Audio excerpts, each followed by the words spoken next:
I'm right in the middle of my winter sowing for my vegetable seedlings, and I thought I would show you how to tape really quick. There's a lot of ways to do it. It may seem like a very simple task that doesn't need explained, but a lot of people complain about how they get tape all over themselves, and it's their least favorite part about winter sowing. So I've got only one hand today, but I'm going to show you. I've learned to do my hinge opposite the handle, and cut out my piece of tape. I put the tape between my knees, hold it up, and cut one piece at a time.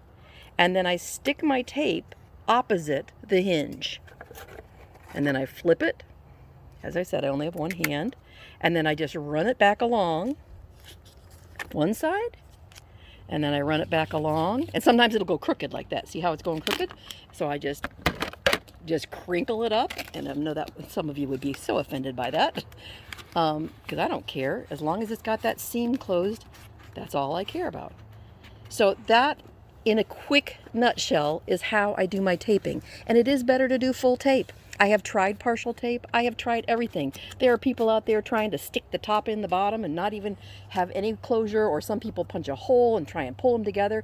None of those methods work as well as full tape. I mean, not even close, especially that hole punch one, because you're going to get gaps. You're going to have this whole side gapped open, this whole side gapped open.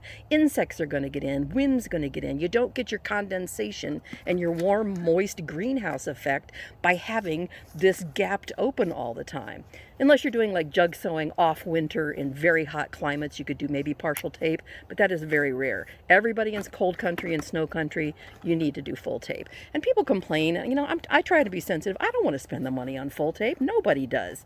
But it's not that much when you're talking about, the difference between a $3 or $4 roll of duct tape and maybe 2 rolls. I use 1 roll a season. We're talking pennies here to argue over not doing full tape. Doesn't take that long. I'm going to have 50 done today, and probably 4 hours total of actually, filling them all, labeling them, putting the seeds in, putting the soil in, closing them up, taping them. I'm going to have 50 done in 4 hours. It's no big deal, but do full tape times. I always have the hinge opposite the handle, unless some of these are done earlier at another time. It just works so much better because you want these to be flopped open when you're working with them. And when I used to cut them at the handle, they would just constantly keep flopping back, and that would bend them and crease them, and then they flop back. So you play around with it. I love these water jugs. I think they're really good.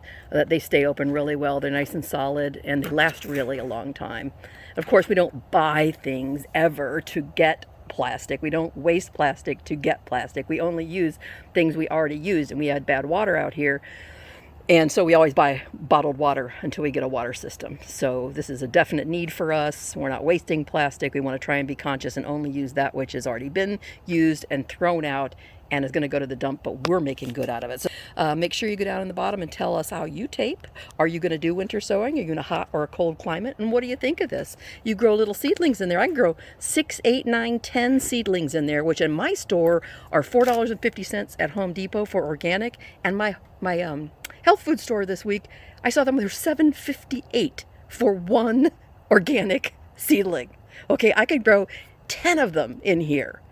Do the math. This is an amazing savings to be able to grow your own seedlings. And then when in spring, they just open when they're supposed to open, and you take them out and you put them in, and they go in your raised beds, they go in your buckets, they go in your tubs, you go in your fabric bags, they go in your grow tubs, in the ground, wherever you want them. But you have created a fortune of seedlings by growing them in these nice protected little mini greenhouses. They get condensation in there, and they have just this beautiful greenhouse environment to grow you beautiful organic seedlings. Thanks so much for joining me. Sending you much love from my garden to you, and I will see you on the next video. Don't forget to subscribe. Bye.